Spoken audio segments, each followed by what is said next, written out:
E ftuar këtë të premte në goca dhe gra ishte vajza e Droflorit, Kaltrina Kondi.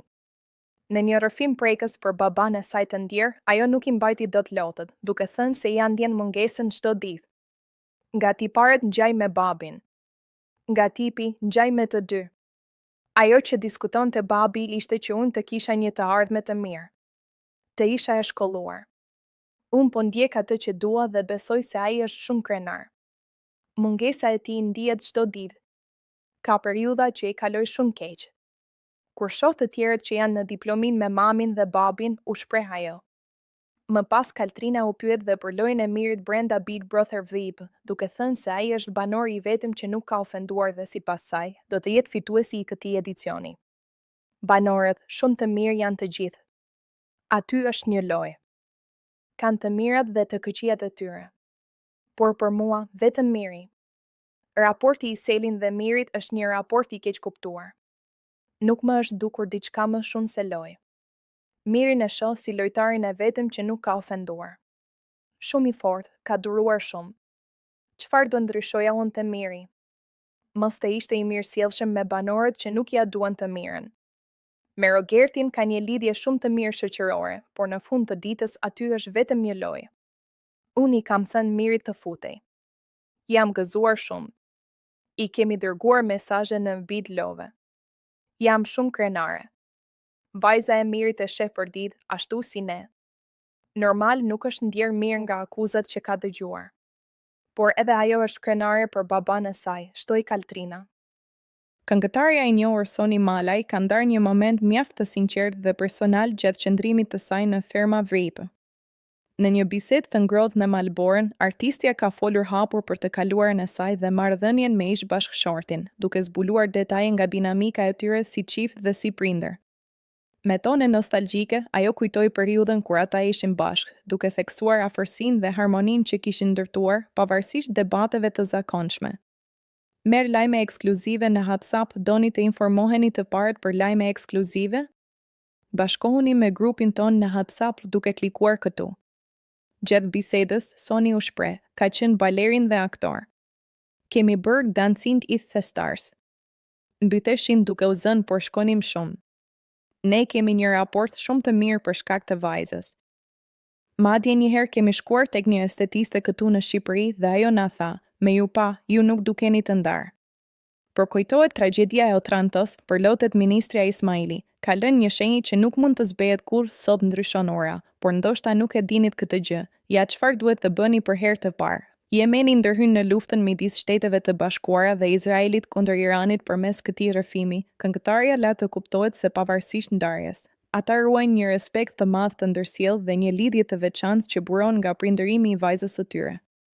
Ajo tregoi një pjekuri të thellë emocionale, duke dëshmuar se përvojat e së kaluarës dhe kujtimet e bukura vazhdojnë të kenë një vend të rëndësishëm në jetën e saj, ferma VIP.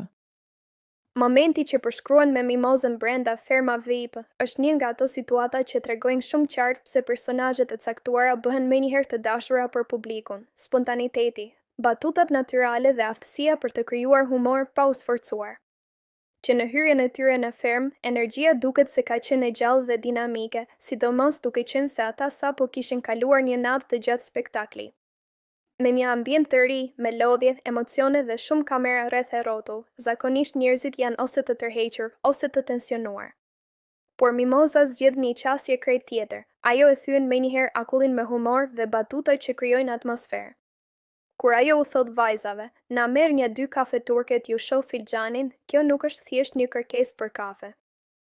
Është një mënyrë shumë tipike shqiptare për të krijuar afërsi, për të nisur biseda dhe për të sjellë një element tradite brenda një formati modern si reality show.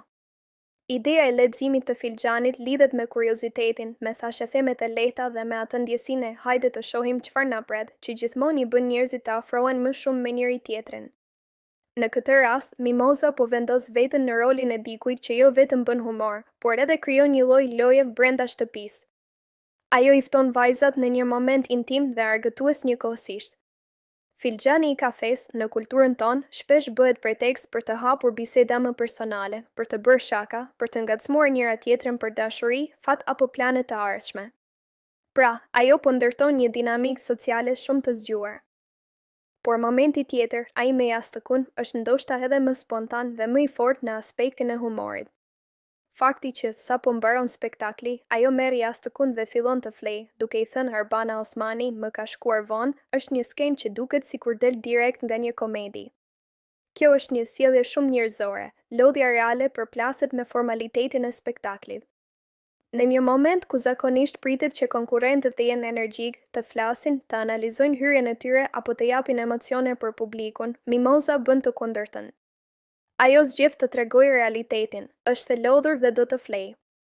Dhe pikërisht kjo sinqeritet i papërpunuar e bën situatën kaq qesharake. Reagimi i të gjithë shtëpisë që shpërthen në të qeshura tregon se kjo batut nuk ishte thjesht një fjali, por një moment që i bashkoi të gjithë. Në reality show, këto janë momentet më të vlefshme, ato që nuk janë të planifikuara, që nuk janë të menduara për kamera, por që ndodhin natyrshëm dhe krijojnë lidhje mes banorëve. Mimoza, në këtë rast, po ndërton një imazh shumë të qartë të vetes, një person që nuk e merr veten shumë seriozisht, që është e drejtë për drejtë dhe që di të përdor humorin si mjet për të menaxhuar situatat. Ajo nuk përpiqet të duket perfekte apo e përgatitur për çdo moment televiziv, përkundrazi, ajo sjell një autenticitet që publiku e vlerëson shumë. Në aspektin e dinamikës së grupit, këto dy momente, kërkesa për kafe dhe i gjumi me jastëk, kanë një ndikim të rëndësishëm. I pari krijon afërsi dhe komunikim mes vajzave, ndërsa i dyti ul tensionin dhe e bën ambientin më të lehtë.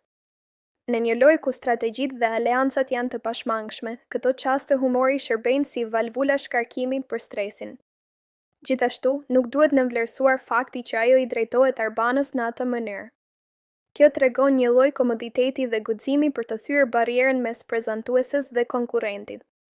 Nuk është një sfidë apo mungesë respekti, por një mënyrë për ta bërë situatën më njerëzore dhe më pak formale. Në fund, ajo që mbetet nga këto skena është ndjesia e një fillimi shumë të gjallë brenda fermës. Mimoza, me batutat e saj, po vendos një ritëm që mund të ndikojë edhe tek të tjerët, më pak tension, më shumë humor, më shumë spontanitet. Dhe në një format ku çdo gjë analizohet nga publiku, këto detaje të vogla shpesh bëjnë diferencën e madhe në mënyrën se si një personazh perceptohet dhe mbahet mend. Me tjetër situatë të tensionuar në shtëpinë e Big Brother VIP, ka tërhequr vëmendjen e aktorit Yul Deda, i cili ka zgjedhur ta komentojë ngjarjen me nota të theksuara ironie në rrjetet e tij sociale. Dohet fjalë për një moment kur Rogerti ka hedhur një sasi brumi në mbeturina dhe prind ky që ka shkaktuar reagime të ashpra nga pjesa tjetër e banorëve. Në videon e publikuar, dëgjohet fillimisht Rogerti i cili pranon veprimin e tij duke thënë: "E hodha brumin në kosh." Kjo ka sjell menjëherë kritikën e Selinës, e cila i kthehet: "S'të vjen zor, s'të vjen." Ndërkohë, Mateo e ka dënuar ashpër këtë gjes duke kërkuar indirekt marrjen e masave nga produksioni. Ai dëgjohet të thotë saktësisht, ai meriton zarfin e zi. Dhe thot kam halle, probleme, borxhe për të larë, kam ardhur të përmirësoj jetën. Qa jetë do përmirësosh t'i shkel bukën me këmë. Pak se po i bie qylit këtu po ha falas. Përballë kësaj situatë të cilësuar si dramatike brenda shtëpisë, Yul Deda ka reaguar duke theksuar një lloj standardi të dyfisht mes konkurrentëve. Ai e nis komentin e tij me sarkazëm. Një ngjarje e rëndë ka ndodhur mbrëm në shtëpinë e Big Brotherit, kujdes janë pamje shumë të rënda. Mëtej ai vazhdon duke analizuar reagimin e tyre. Ky është fundi i njerëzimin. Mori brumin e hodhi në kosh. Çfarë ka ndodhur? Dramat e mëdhaja. Hajde mor ta vrasim Rogertin që hodhi miell me ujë brenda. Dramë e madhe mirë, po gjithë këta që po na e bëjnë kaq dram këtë brumin, shikojini si kanë luajtur me ushqim para ca kohe. Për të mbështetur qëndrimin e tij, aktori ka bashkangjitur një tjetër video të filmuar më herët në shtëpi, ku shfaqet vetë Mateo së bashku me Selinën dhe banorë të tjerë. Në ato pamje, ata shihen duke luajtur një lojë ku godasin njëri tjetrin në fytyrë me pite, ndërsa mbajnë gojën mbushur me ujë me kushtin që të mos qeshin. Situata që përshkruan është një moment tipik i tensionuar dhe i ngarkuar emocionalisht brenda një formati si Big Brother, ku çdo fjalë, çdo nënkuptim dhe çdo krahasim merr peshë shumë më të madhe se sa në jetën e përditshme. Hyrja e Landit në shtëpi dhe mënyra se si ai i drejtohet Mirit nuk është thjesht një bisedë e zakonshme mes dy personazh, por një ndërhyrje e drejtpërdrejtë në mënyrën se si Miri po e percepton dhe po e menaxhon marrëdhënien e tij me Selinën. Që në fillim, Landi përdor një ton që duket sikur është miqësor dhe këshillues, duke i thënë Mirit jemi drejtim, mos u merr me Selinën. Kjo fjali, në pamje të parë, duket si një këshill e thjeshtë, ndoshta edhe si një përpjekje për ta mbrojtur Mirit nga diçka që Landi e konsideron të gabuar apo të rrezikshme. Por në thelb, ajo është shumë më tepër se kaq, është një përpjekje për të ndikuar drejt për drejt në zgjedhjet e tij, për t'i orientuar mendimet dhe për ta larguar nga një person specifik. Më pas, mënyra se si Landi e zhvillon bisedën bëhet edhe më e fortë dhe më e ngarkuar me nënkuptime. Ai e sjell një krahasim me një komshie nga e kaluara, duke përdorur shprehje që janë të rënda dhe denigruese. Ky krahasim nuk është i rastësishëm. Në psikologjinë e komunikimit, krahasimet me përvoja të njohura personale kanë ndikim shumë të madh, sepse ato aktivizojnë kujtime, emocione dhe gjykime të mëparshme. Pra, Landi nuk po flet thjesht për Selinën, ai po përpiqet ta vendosë atë në një kategori që Miri tashmë e ka të formuar në mendjen e tij. Kur ai përdor shprehje si se kisha ditë se të kam komshie dhe e lidh këtë me një figurë që ai e përshkruan negativisht, ai po ndërton një narrativ, që Selina nuk është thjesht një vajzë me të cilën Miri po krijon një marrëdhënie brenda shtëpisë, por dikush që duhet parë me dyshim, me distancë dhe madje me përbuzje. Kjo është një mënyrë shumë e fortë ndikimi, sepse nuk është thjesht këshill, është etiketim. Në këtë pikë, bëhet e qartë se qëllimi i Landit nuk është vetëm të japë një mendim, por të orientojë vendimin e Mirit. Ai nuk i thot mendo vet apo shiko si ndihesh, por i jep një interpretim të gatshëm të situatës dhe të personit. Kjo është shumë e rëndësishme, sepse në një ambient si Big Brother, ku banorët janë të izoluar nga bota e jashtme dhe ndikimet e tyre janë të kufizuara tek njëri tjetri, një opinion i tillë mund të ketë ndikim shumë të madh. Gjithashtu, mënyra se si ai e formulon mesazhin, me batuta, me ironi, me një lloj humori të ashpër, e bën atë më të pranueshëm në sipërfaqe, por më të thellë në ndikim. Sepse shpesh, kur një mesazh jepet me shaka ose me tone të lehta, ai kalon më lehtë filtrat mbrojtës të personit që e dëgjon. Miri mund të qesh, mund ta marrë si batut, por në të njëjtën kohë, ideja mbetet aty dhe fillon të punojë në mendjen e tij. Krahasimi me komshien është ndoshta pjesa më e fortë dhe më problematike e gjithë kësaj situate. Duke e përshkruar atë si pika e kurvës, Landi përdor një gjuhë shumë të rënë dhe një gjykim ekstrem. Kur ai e lidh Selinën me këtë figurë, ai në thelb po i thot Mirit, kjo është ajo që ajo përfaqëson. Dhe kjo nuk është më thjesht një opinion, është një përpjekje për të përcaktuar identitetin e një personi në sytë e dikujt tjetër. Nga ana tjetër, është e rëndësishme të kuptohet edhe pozicioni i Mirit. Ai ndodhet me një situatë ku duhet të balancojë ndjenjat e veta, perceptimet personale dhe ndikimin e të tjerëve. Një ndërhyrje e tillë mund ta bëjë atë të dyshojë, të rishikojë sjelljen e Selinës apo edhe të tërhiqet nga ajo marrëdhënie, jo sepse ai e ndjen kështu vetë, por sepse dikush tjetër i ka imponuar një interpretim. Në fund, kjo situatë tregon shumë për dinamikat e lojës dhe për mënyrën se si ndërtohen aleancat dhe ndikimet brenda një ambienti të mbyllur. Landi, me fjalët e tij, po përpiqet të pozicionohet si dikush që di më shumë, që ka parë më shumë dhe që mund të udhëheqë të tjerët drejt vendimeve të drejta. Por në të njëjtën kohë, mënyra që ai zgjedh përmes krahasimeve të rënda dhe etiketimit e bën këtë ndërhyrje të diskutueshme dhe potencialisht të dëmshme. Në thelb, mesazhi që ai i jep Mirit është i qartë: largohu nga Selina. Por mënyra se si ai e ndërton këtë mesazh, duke përdorur të kaluarën, krahasime denigruese dhe një ton që përzien humorin me gjykimin, e bën atë shumë më të fortë se sa një këshill e zakonshme. Dhe kjo është pikërisht ajo që e bën këtë moment kaq të rëndësishëm për të analizuar. Reality show Ferma VIP vazhdon të jetë një nga spektaklet më të ndjekura dhe më të komentuara në Shqipëri, duke sjellë çdo ditë emocione, debate dhe surpriza që mbajnë publikun të mbërthyer pas ekranit. Një nga arsyet kryesore të këtij suksesi janë pikërisht banorët, të cilët me karakteret dhe historitë e tyre krijojnë një dinamik shumë të fortë brenda fermës. Ndër figurat më të përfolura është Hakili, i cili sjell humor dhe atmosferë pozitive në çdo moment. Me stilin e tij spontan dhe batutat e shpejta, ai arrin të zbusë tensionet dhe të krijojë momente argëtuese që publiku i pëlqen shumë. Prania e tij është një frymë e lehtë në një ambient ku shpesh tensionet janë të pranishme. Një tjetër emër shumë i dashur për publikun është Soni Malaj, një artiste e madhe që prej vitesh ka fituar zemrat e shqiptarëve. Brenda fermës, ajo nuk sjell vetëm elegancë dhe eksperiencë, por edhe një qetësi dhe maturi që shpesh e vendosin në qendër të respektit të banorëve të tjerë. Ajo di si të ruaj balancën mes lojës dhe dinjitetit personal. Po ashtu, një figurë interesante është Mimoza Muhameti, e cila sjell një dimension krejt tjetër në spektakël. Me ndjeshmërinë dhe botën e saj artistike, ajo shpesh krijon momente reflektimi dhe thellësie, duke e bërë fermën jo vetëm vend konfliktesh, por edhe një hapësirë emocionesh të sinqerta. Një tjetër emër që ka tërhequr vëmendjen është Indri Shiroka, i njohur edhe si nipi i Beb Shiroka. Ai sjell me vete një trashëgimi artistike dhe një prezencë që reflekton eksperiencën e tij në skenë dhe në film.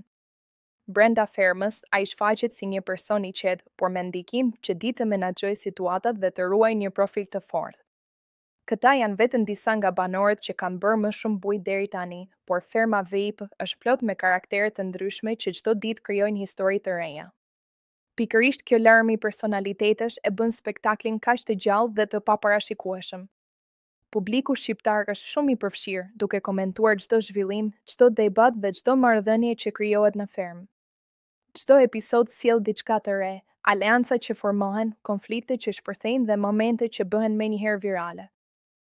Ajo që e bën këtë emision kaq të veçantë është fakti që nuk ka një skenar të paracaktuar. Çdo gjë ndodh natyrshëm dhe kjo e bën publikun të ndihet më afër me banorët. Ata nuk janë thjesht personazhe televizive, por njerëz të vërtetë që përballen me situata reale. Në fund, ferma VIP mbetet një spektakël që duhet ndjekur, sepse surprizat nuk mungojnë kurrë. Çdo ditë mund të sjellë një kthes të papritur, një moment emocionues apo një situatë që do të diskutohet gjallë.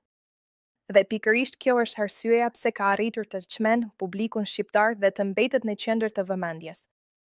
Një nga momentet më të forta emocionale në Big Brother VIP Albania ishte hyrja e papritur e konatës së Rogertit në shtëpi, një vizitë që solli jo vetëm surprizë, por edhe shumë ndjenja të papërmbajtura. Atmosfera në living ndryshoi menjëherë sapo ajo hyri. Banorët mbetën të habitur, ndërsa Rogerti u duki prekur që në sekondat e para.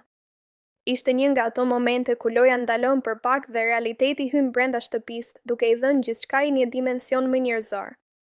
Ajo ju drejtua menjëherë Selinit me një ton të qartë dhe emocional.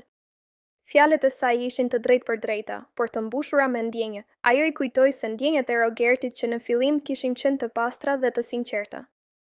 Sipas saj, gjithçka kishte qenë e qartë që në ditët e para, por ajo që e kishte lënduar më shumë Rogertin ishte fakti që këto ndjenja nuk u pritën në të njëjtën mënyrë. Ajo theksoi se Selini nuk i dha dorën Rogertit në momentet që ai kishte nevojë, por përkundrazi u tërhoq dhe e la pas. Shprehja e saj ia ktheve shpinën, kishte një peshë të madhe emocionale dhe u ndje në të gjithë ambientin. Ishte një akuzë, por edhe një lloj dhimbje e përçuar në emër të dikujt që ndodhej aty përballë të gjithëve. Kulmi i emocionit erdhi kur ajo ju afrua Rogertit dhe e puthi në faqe. Një gjest i thjesht, por shumë domethënës. Në atë moment, ai nuk arriti të mbante më veten, sytë ju mbushën me lodhë dhe emocionet që kishte mbajtur brenda për kaq kohë dolën në sipërfaqe. Fjalët e saj "je më i miri, të uroj fitore" ishin një mbështetje e fortë morale për të. Ajo nuk erdhi vetëm për të sqaruar situata, por edhe për t'i dhënë forcë dhe kuraj për të vazhduar lojën. Përmendja e dy fëmijëve të tyre dhe një puthje prej tyre e bëri momentin edhe më të ndjeshëm, duke e lidhur Rogertin me jetën jashtë shtëpisë, me familjen, me dashurinë dhe me realitetin që e pret jashtë. Rogerti, i përlotur, tregoi një anë shumë të brisht të vetes. Ai nuk ishte më thjesht një banor në lojë, por një njeri që ndjen, që lëndohet dhe që ka nevojë për mbështetje. Ky moment e ndryshoi mënyrën si publiku e sheh atë, duke krijuar më shumë empati dhe afërsi. Banorët e tjerë ndoqën në heshtje, duke respektuar intensitetin e situatës. Nuk kishte vend për ndërhyrje apo komente, ishte një moment që i përkiste vetëm atyre. Në fund, kjo skenë tregoi edhe një herë se Big Brother VIP Albania nuk është vetëm një lojë strategjish dhe sfidash, por një hapësirë ku emocionet reale dalin në pa. Momentet të tilla janë ato që prekin publikun më shumë, sepse janë të vërteta, të papërpunuara dhe thellësisht njerëzore. Dhe për Rogertin, kjo vizitë nuk ishte thjesht një surprizë, ishte një kujtesë e fortë se jashtë asaj shtëpie ka njerëz që e duan, e mbështesin dhe besojnë tek ai. Hyrja e Elvis Pupa në ferma VIP ka qenë një nga surprizat më të pritura dhe më të diskutueshme të këtij sezoni. Elvis, i njohur për humorin e tij karakteristik dhe energjinë që sjell kudo, hyn në fermë me një qëllim të qartë, të tregojë se përtej skenës ai është një njeri i lidhur thellë me natyrën dhe punën e vërtetë. që në momentin e parë kur ai prezantohet, shpreh emocionin dhe dëzimin e tij për këtë eksperiencë. E dua aq shumë natyrën, për mua dhe është një privilegj të jem këtu, thot Elvis. Ky është një nga ato deklarata që menjëherë krijon një lidhje me publikun, sepse nuk është thjesht një konstatim, është një mënyrë për të treguar se ai e sheh këtë aventurë jo vetëm si një reality show, por edhe si një kthim të rënjët dhe të gjërat e thjeshta të jetës. Rritja në shtëpi me bace dhe eksperiencat e hershme me tokën, kafshët dhe punën fizike kanë formuar karakterin e tij. Ai është i përgatitur për çdo sfidë që mund të vijë, dhe kjo duket në çdo fjalë që thot. Unë jam i përgatitur për këtë rrezik, unë i bëj zbor bishtin kazmes dhe nuk kam frikë nga asgjë. Kjo tregon një qëndrim të fortë, por edhe një lidhje të natyrshme me punën manuale dhe sfidat e fermës. Humori i Elvisit është pjesë e personalitetit të tij, por brenda fermës ai dëshiron të tregojë diçka më shumë. Ai nuk vjen vetëm për të argëtuar, por edhe për të treguar se është i aftë të përballojë sfida fizike dhe emocionale, të bashkëpunojë me banorët dhe të krijojë një ambient pozitiv. Unë kam qef groshen lufte, kjo deklarat nuk është thjesht një shaka, është një mënyrë për të treguar guximin dhe gatishmërinë për të u përballur me çdo detyrë që i caktohet. Një nga momentet më prekse është kur Elvis tregon se ka përshtypjen që nana do ta presë për të mbjellë baçen. Kjo frazë tregon një lidhje të thellë me familjen dhe traditat dhe njëkohësisht i jep publikut një dimension të ri të tij. Ai nuk është vetëm humorist dhe aktor, por një njeri që vlerëson rënjet dhe punën e ndershme. Gjatë ditëve të para në fermë, Elvis ka filluar të tregojë aftësitë e tij në mënyrë spontane. Ai është aktiv në punët e fermës dhe mbledhja e drurit të kujdesi për kafshët dhe nuk kursen energjinë asnjë çast. Banorët e tjerë e shohin si një forcë pozitive, dikë që gjithmonë sjell humor, por edhe zell dhe përgjegjësi.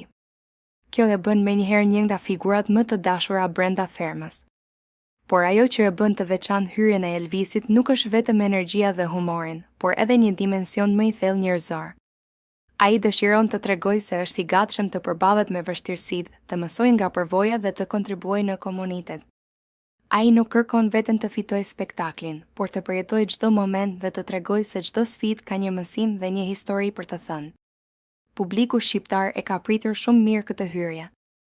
Shumë komentues e shohin Elvisin si një kombinim të fortë të humorit dhe seriozitetit, një personazh që nuk është thjesht për të argëtuar, por që sjell vlerë dhe energji pozitive.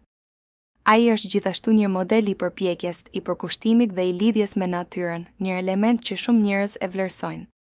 Në fermë, çdo ditë sjell një aventurë të re. Elvis e përjeton çdo detyrë me entuziazëm, nga mbjellja e tokës deri te kujdesi për kafshët, ai nuk mburon të bëjë çdo gjë që i kërkohet.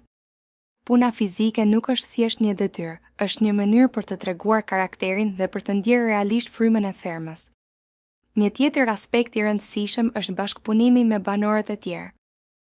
Elvis di të përdor humorin si një orë lidhjeje, duke krijuar marrëdhënie të shëndetshme dhe një atmosferë pozitive brenda grupit.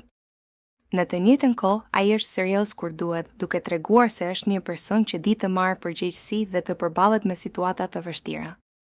Në bisedat e tij me kamerat, Elvis shpesh ndan refleksione mbi rëndësinë e natyrës dhe jetës së thjeshtë. Këtu nuk është vetëm lojë, këtu është një mundësi për të rikthyer lidhjen me natyrën, për të mësuar durim dhe për të kuptuar rëndësinë e punës së përbashkët. Këto mendime tregojnë një anë më të thellë të tij, një dimension që publiku shpesh nuk e sheh kur ai është vetëm në skenë si humorist. Në përmbledhje, hyrja e Elvis Pupa në ferma VIP është shumë më tepër se një moment argëtues. Është një shfaqje e karakterit të tij të vërtet, energjik, punëtor, i lidhur me natyrën dhe familjen dhe i gatshëm të përballet me çdo sfidë. Ai sjell humor, por edhe seriozitet dhe është një nga ata banor që nuk do të kalojnë pa u mbajtur mend nga publiku. Në fund, për Elvisin, ferma VIP nuk është vetëm një eksperiencë televizive, por një mundësi për të treguar kush është në të vërtetë, jo vetëm si aktor dhe humorist, por si një njeri që i do natyrën, punën dhe jetën e thjeshtë, dhe që di të jap maksimumin nga vetja në çdo situatë.